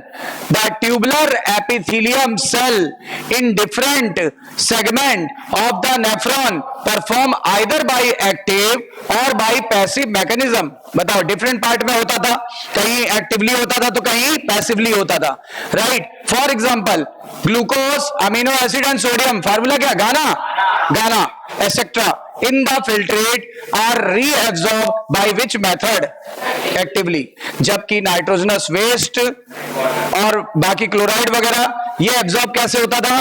Passive transport. कह रहा पानी का रीएब्जॉर्प्शन भी पैसिवली ही होता था और initial segment of the nephron में होता था। इनिशियल सेगमेंट का नाम बताओ? पीसीटी। कितना परसेंट हुआ था? 70 से 80%। अब बोलो एक चीज दिमाग में बैठ गई कि नहीं बैठ गई? हाँ, तो मेरा पर्पस ये नहीं होता है कि हम आपको केवल पढ़ा के फॉर्मेलिटी करके खत्म कर दें। मेरा पर्पस होता है एनसीईआरटी का कोना कोना, चप्पा चप्पा, बूटा बूटा, पत्ता पत्ता सब कवर हो जाए। सही है ना? ये पैरा हमने अभी कवर नहीं किया, इसलिए मैं इसे छोड़ना चाहूंगा, क्योंकि एनसीईआरटी सारी चीजें एक साथ लेके चल रही है। हम एक एक चीज कर रहे हैं। हमने ये दो तरीके से वो, जैसे मान लो हमने खाना खाया, अब दो तरीकों से खाने को पचाया जा सकता है। पहला तरीका, हमने कार्बोहाइड्रेट का अलग पचाना सिखा दिया, प्रोटीन का अलग पचाना सिखा दिया, न्यूक्लिक एसिड का अलग पचाना सिखा दिया और फैट का अलग सिखा दिया। एक ये तरीका है। और एक तरीका ये भी है जिसमें हमने सारे खाने को माउथ से लेकर के अंत तक एक साथ पचाया। अब बताओ कौन सा कॉम्प्लेक्स हो जाएगा? सेकंड वाला। तो इसीलिए हम हमेशा कौन सी विधि इस्तेमाल करते हैं? सरल वाली, जहां से स्टूडेंट्स को ज्यादा फायदा हो, है ना? इसलिए हमने सबको अलग अलग कर लिया। इन्होंने दोनों प्रक्रिया यानी कि सेलेक्टिव रीएब्जॉर्प्शन और ट्यूबुलर सिक्रीशन को एक साथ मर्ज कर दिया। हमने दोनों को सेपरेट कर दिया है, क्योंकि हम देखना लाइनें छोड़ेंगे कुछ, क्योंकि वो लाइन अभी आएगी नहीं। वो लाइन कब आएगी? ट्यूबुलर सिक्रीशन में। PCT is lined by simple cuboidal brush border epithelium. और सरफेस एरिया बढ़ाएगी कि घटाएगी? किसके लिए? रीएब्जॉर्प्शन के लिए। लगभग, नियरली मतलब लगभग सभी, सारा आवश्यक न्यूट्रिएंट यानी glucose, amino acid, sodium ion पूरा एब्जॉर्ब होगा। देखो लिखा है ऑल मतलब 100%। ऑल मतलब 100% रीएब्सॉर्ब होगा। 70 से 80% इलेक्ट्रोलाइट और पानी यहां रीएब्सॉर्ब होना ही होना है। बोलो होना है कि नहीं? कंफर्म है ना? PCT also helps to maintain the pH. ये देखो, अब मैं यहां से छूंगा नहीं, ना, अभी मैंने ये बात बोली नहीं। ये तो तीसरी बात है जो अभी ने आपको पढ़ाई नहीं। ये तो तीसरी बात है जो हमने आपको पढ़ाई नहीं, बस यहीं तक हमने आपको पढ़ाया है। बताओ, आपके उसमें अभी देखा था हम लोगों ने, देखो हाँ, पीएच की अभी हमने बात ही नहीं करी, क्योंकि वो तीसरे प्रोसेस में आएगी। हमने केवल इतने की बात करी थी। ये देखो, हमने केवल ये बताया था 100% ये चीजें एब्जॉर्ब हो गई, और ये देखो पानी और ये इतने परसेंट एब्जॉर्ब हुआ। और हमने ये बताया था बाइकार्बोनेट 90% यहां पे एब्जॉर्ब हुआ था और 10% कहां पे एब्जॉर्ब हुआ? डीसीटी में। इतनी बात करी थी हमने, इसके अलावा कोई बात नहीं करी। देखो, क्योंकि वो थर्ड प्रोसेस पे चला गया है। चलो, ये बात क्लियर अभी तक? अब आगे बढ़ते हैं, छोड़ो इसको। अब आ जाओ लूप ऑफ हेनले पे। रीएब्जॉर्प्शन मिनिमम हुआ था किस रीजन में? असेंडिंग लिम्ब्स में। जबकि इस रीजन में सबसे ज्यादा इंपॉर्टेंट रोल निभाया था maintenance of high osmolarity of medulla interstitial fluid. मतलब मेडुला के इंटरस्टिशियल फ्लूइड यानी टिश्यू फ्लूइड में सबसे ज्यादा ऑस्मोलैरिटी मेंटेन करता था। एक तरफ ये वाला पार्ट, ये डिसेंडिंग वाला पार्ट पानी के लिए परमेबल था, पानी को मेंटेन कर रहा है। ये वाला पार्ट नमक के लिए परमेबल था, ये नमक को मेंटेन कर रहा है। याद करो, है ना? लिखा हुआ है, ये देखो, आ भी गई वही बात। Descending limb of loop of Henle is permeable to the water but almost impermeable to the electrolyte. इसीलिए ये कॉन्सेंट्रेट कर देता था कि डाइल्यूट कर देता था? It concentrate the filtrate and moves down. याद आया? याद आया? रटना है कि नहीं है? एक बार समझ लिया तो समझ लिया। और रिवीजन करने के लिए सबसे बेस्ट उपाय है क्या? वीडियो को फास्ट फॉरवर्ड करके देख लो एक बार, जल्दी जल्दी। 1.5x पर, 2x पर, जैसे आपकी श्रद्धा हो, श्रद्धा के साथ देखना, है ना? हाँ, आज नहीं आएगी। वो क्या था ना, कुछ सेटिंग में दिक्कत हो गई थी। अब देखो आज नहीं आ रही है, हमने चेक कर लिया, कोई प्रॉब्लम नहीं है, सारी पिराबुलम खत्म कर दी है। अब देखो, the ascending limb is impermeable to the water, ascending limb is impermeable to water but permeable for electrolyte। एक तरफ पानी, दूसरी तरफ नमक, ये तो हो गई बल्ले बल्ले, ये तो हो गया ऑस्मोरेगुलेशन। हो गया कि नहीं हो गया? और जब इलेक्ट्रोलाइट्स के लिए या तो एक्टिवली निकालेगा और या तो पैसिवली, मतलब कह रहा है, अब देखो ध्यान देना, जो पतला वाला भाग है, पतला वाला असेंडिंग पार्ट, वहां से निकालेगा कैसे?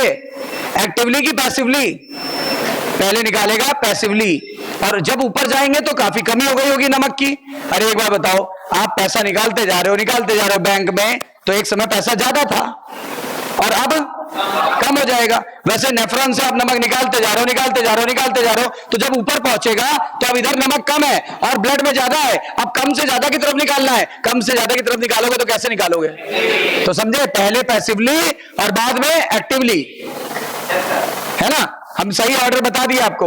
Therefore, the concentrated filtrate when it passes upward, जैसे जैसे ऊपर जाएगा फिल्ट्रेट कॉन्सेंट्रेट हो जाता है जब upward, and it get diluted to pass electrolyte to the medullary fluid. बोलते हैं एक तरफ डाइल्यूट हो रहा है, एक तरफ कॉन्सेंट्रेट हो रहा है, ठीक है ना? दोनों, इससे क्या हो रही है, आपकी मेडुला की जो ऑस्मोलैरिटी है वो मेंटेन होती जा रही है। कितने मिली ऑस्मोल?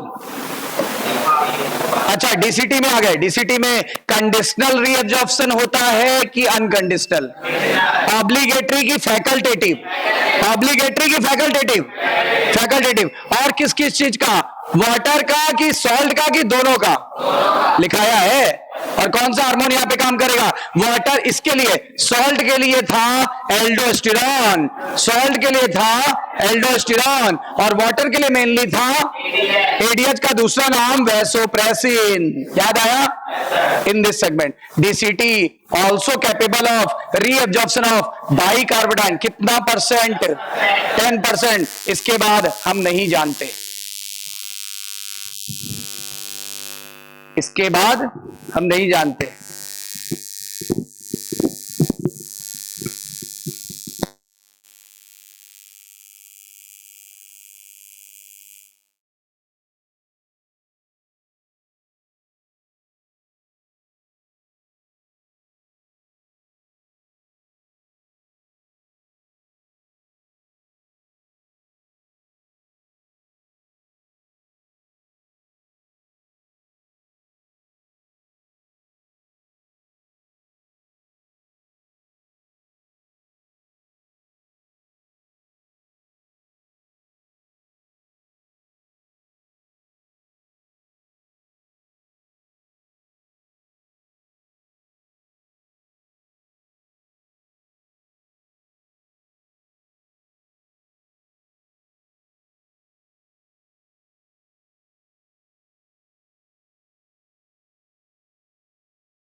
क्लियर हो गई है? तो यहां तक चीजें क्लियर हो गई ना? अब आगे बढ़ते हैं।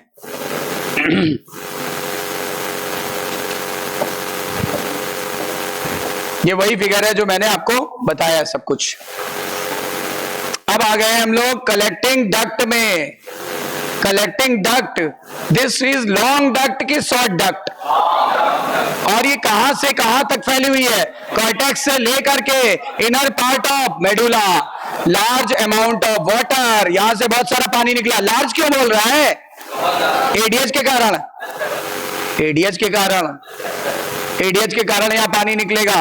और could be absorbed from this region to produce the concentrated urine. How much amount? 4 times concentrated than plasma. याद आया? This segment allows the small amount of urea. कितना यूरिया निकालेगा? स्मॉल की लार्ज? अगर लार्ज निकाल लेगा तो टॉक्सिसिटी फैल जाएगी। याद करो, स्मॉल अमाउंट की large amount, small amount of urea into the medullary interstitium का मतलब होता है interstitial fluid to keep up the osmolality. कितने milli osmole? 1200 milli osmole per litre, L की पावर -1। बस यहां तक सब कुछ clear. Final reabsorption of water कहां पे हुआ? फाइनल रीअब्जॉर्प्शन ऑफ वाटर कहां पे हुआ और किस हार्मोन ने किया? किस हार्मोन ने किया है? किस हार्मोन ने किया था? एडीएच, है ना? एडीएच ने किया था। इतनी बातें क्लियर? यहां तक बिल्कुल क्लियर है। अब एक तीसरी आखिरी प्रोसेस बची है जिसका नाम है ट्यूबुलर सिक्रीशन या सेलेक्टिव सिक्रीशन। ट्यूबुलर सिक्रीशन या सेलेक्टिव सिक्रीशन, ये जो लाइन मैंने छोड़ी थी, चलो पहले इससे पढ़ा दे फिर नोट्स बनवा दे। During the urine formation the tubular cell secrete substances like hydrogen ion, कुछ आयंस को सिक्रीट करा देगी, कुछ K+ आयन हो जाएंगे वो सिक्रीट होंगे। K+ आयन होगा, अमोनिया होगा, कहां पर? Into the filtrate. यही कहलाता है ट्यूबुलर सिक्रीशन। ट्यूबुलर सिक्रीशन एक इंपॉर्टेंट घटना है यूरिन फॉर्मेशन के लिए, जो दो चीजें मेंटेन करेगी, एक तो आयंस और दूसरा एसिड बेस बैलेंस यानी पीएच। पीएच, ठीक है? चलो इसके नोट्स बना ले। यहां तक क्लियर है चीजें?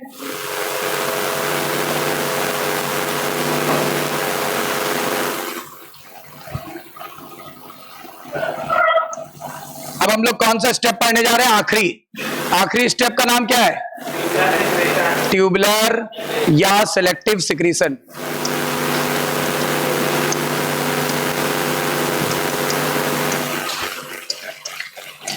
ये एक सेलेक्टिव प्रोसेस है जिसमें वेस्ट को, जिसमें पीसीएन में उपस्थित वेस्ट को, पीसीएन में प्रेजेंट वेस्ट मटेरियल को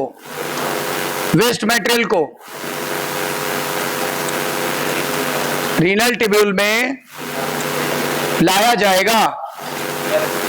रीनल ट्यूब्यूल में लाया जाएगा और ये कैसी प्रोसेस होगी? एक्टिव प्रोसेस होगी। कौन सा कॉन्सेप्ट याद रख लेना? AAA कॉन्सेप्ट, यानी लो टू हाई की हाई टू लो। एटीपी खर्च होगी कि नहीं होगी? ठीक है ना? और अगेंस्ट द कॉन्सेंट्रेशन ग्रेडियंट क्या? Along the concentration, against the concentration gradient. बिल्कुल क्लियर है? और ये पता है क्या? ये मैक्सिमम इन डीसीटी, ये डीसीटी में सबसे ज्यादा होती है, जबकि रीअब्जॉर्प्शन सबसे ज्यादा कहां हुआ था? पीसीटी। ठीक है? अब देखो जरा ध्यान दो,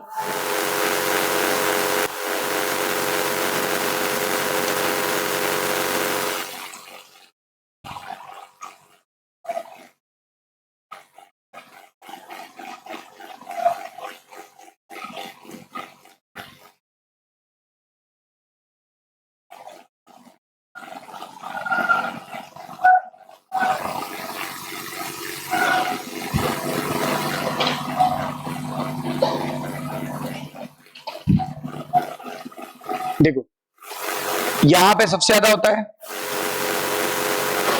ये 3 जगहों पे होता है। पहला पॉइंट यहां पे होता है, दूसरा पॉइंट ये यहां पे होता है, तीसरा पॉइंट ये यहां पे होता है, 3 जगहों पे होता है। बताओ ये कितने प्लेस पर होता है? 3 जगहों पर है। तो यहां पे लिख दे मैक्सिमम तो यहां होता है, बट ऑल्सो इन, जरा जगह देख के बताओ, बट ऑल्सो इन, अरे बोलो, पीसीटी एंड कलेक्टिंग डक्ट। दिख रहा है साहब? अच्छा आप जरा देखो यहां पे 3 चीजें अंदर एरो आएगा कि बाहर, पहले बताओ, सोच के देखो। चीजें कहां से आनी है? ब्लड से आनी है ना। कौन से ब्लड से आनी है? ये बोलो, ये क्या है? पीसीएन है। इसमें वेस्ट मटेरियल रह गया है जिनको वापस लेके जाना है। तो यहां से एरो इधर आना चाहिए कि यहां से एरो इधर आना चाहिए? उस बात को देख के तो यही पता लग रहा है ना कि पीसीएन से चीजें कहां जानी चाहिए? रीनल टिब्यूल में। तो यानी एरो इधर आना चाहिए, एरो इधर आना चाहिए। क्या क्या चीजें यहां से जाएंगी? फार्मूला है हा ना मतलब अमोनिया, हा ना का हनक। क्या फार्मूला है? हनक। हा मतलब हाइड्रोजन आयन, ना मतलब एन से क्या याद रहेगा? अमोनिया, और का मतलब पोटेशियम आयन, है ना, पोटेशियम आयन, K+ आयन। बोलो यहां हनक,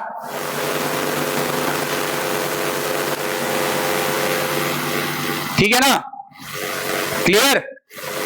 तो बताओ पीसीटी में किन किन चीजों का रीअब्जॉर्प्शन हुआ? पीसीटी में किन किन चीजों का रीअब्जॉर्प्शन हुआ?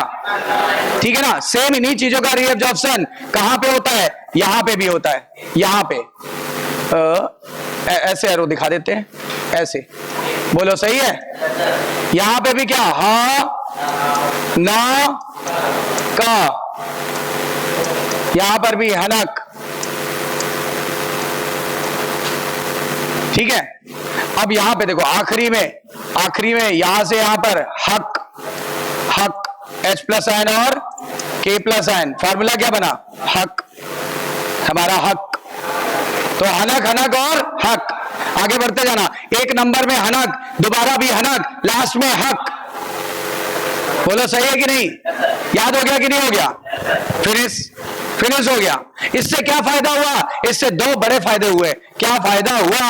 इससे बेनिफिट क्या होता है? ट्यूबुलर सिक्रीशन से बेनिफिट क्या होता है? 2 फायदा होता है। एक तो आयनिक बैलेंस मेंटेन हो रहा है, और दूसरा acid base balance, acid base यानी पीएच बैलेंस मेंटेन हो रहा है। इसका मतलब ये प्रोसेस मेनली किसमें मदद करती है? Mainly helps in osmo regulation and pH control.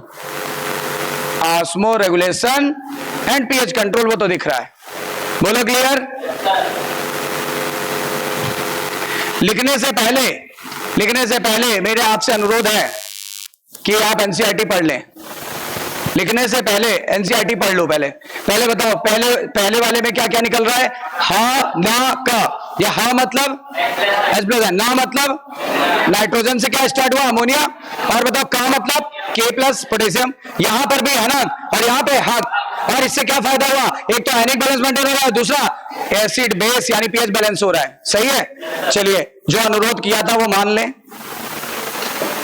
पढ़ लो जरा भैया। पहले पीसीटी में चले ना, पहले पीसीटी में चलो। सर कहां ले जाते हो? जहां जहां जरूरत होगी। बहुत गंदे हो। चलो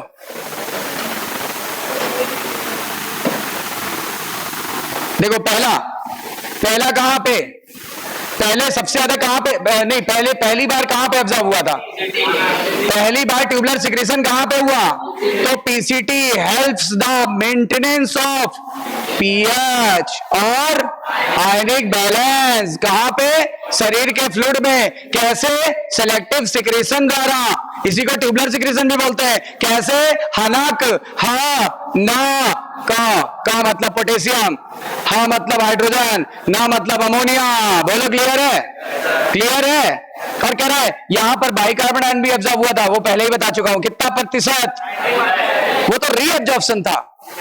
वो तो रीअब्जॉर्प्शन था, ये देखो एब्जॉर्प्शन लिखा है, सिक्रीशन नहीं लिखा है। कंफ्यूजियाना नहीं, सही है कि नहीं? पहले ही मैंने आपका फ्यूज फाज फिट कर दिया है, कोई कंफ्यूज होने की जरूरत नहीं है। चलो नेक्स्ट, इसके बाद रीअब्जॉर्प्शन क्या हुआ था? क्या लूप ऑफ हेनले में हुआ था? सॉरी, रीअब्जॉर्प्शन नहीं, ट्यूबुलर सिक्रीशन का लूप ऑफ हेनले में हुआ था कि नहीं? नहीं हुआ था तो छोड़ दो बेचारे को। अब कहां पे चले गए?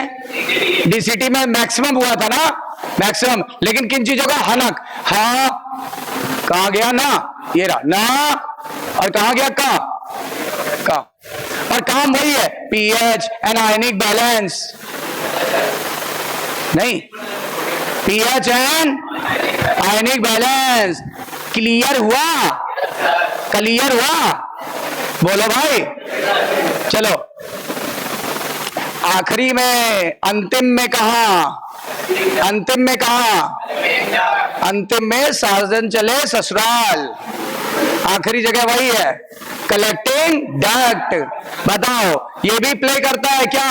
मेंटेनेंस ऑफ पीएच, और बोलो आयनिक बैलेंस कहां पे? खून में या body fluid by selective secretion, हाँ का, हनक की हक। तो लो यूरिन बन गया, उसको उसका हक दिला दिया आपने यूरिन बना दिया, उसको उसका हक दिला दिया, आयनिक बैलेंस मेंटेन कर लिया, और क्या, पीएच भी मेंटेन कर लिया। समझ में आई बात? क्लियर हुई बात? ठीक है, यही हमारा पर्पस था, यही हमारा टारगेट था, यही हमारा दायित्व था, यही हमारी रिस्पॉन्सिबिलिटी थी, जो हमने पूरी कर दी। सही है कि नहीं? कंफर्म हुआ? कंफर्म कि नहीं? कंफर्म ना? चलो क्लियर हुआ कि नहीं? सारी बातें हम लोग ने कर ली।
बताओ, नेफ्रॉन में वाटर सबसे ज्यादा रीअब्सॉर्ब कहां पे होता है?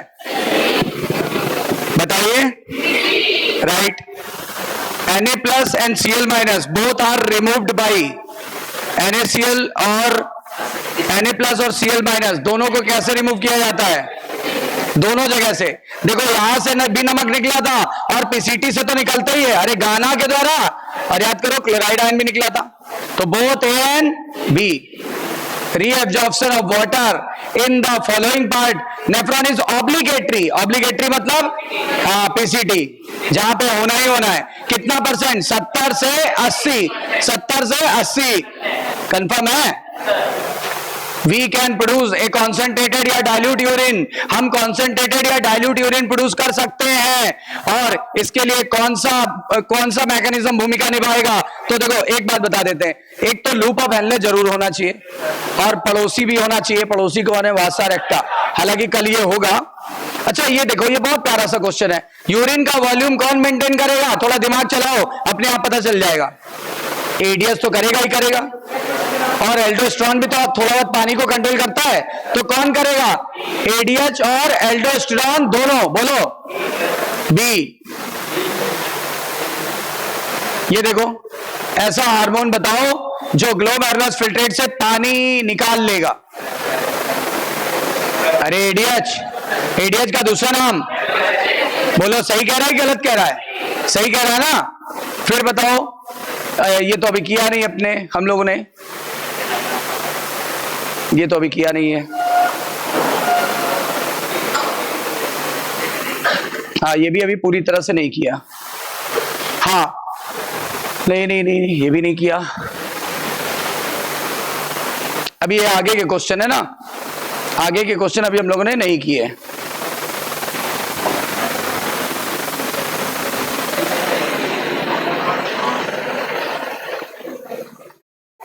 देखिए कुछ मैचिंग वाले होते हैं कि नहीं होते।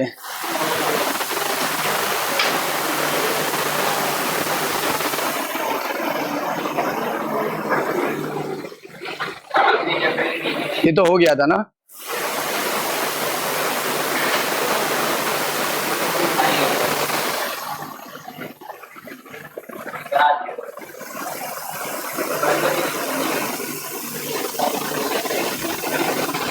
ये सब आगे के हैं।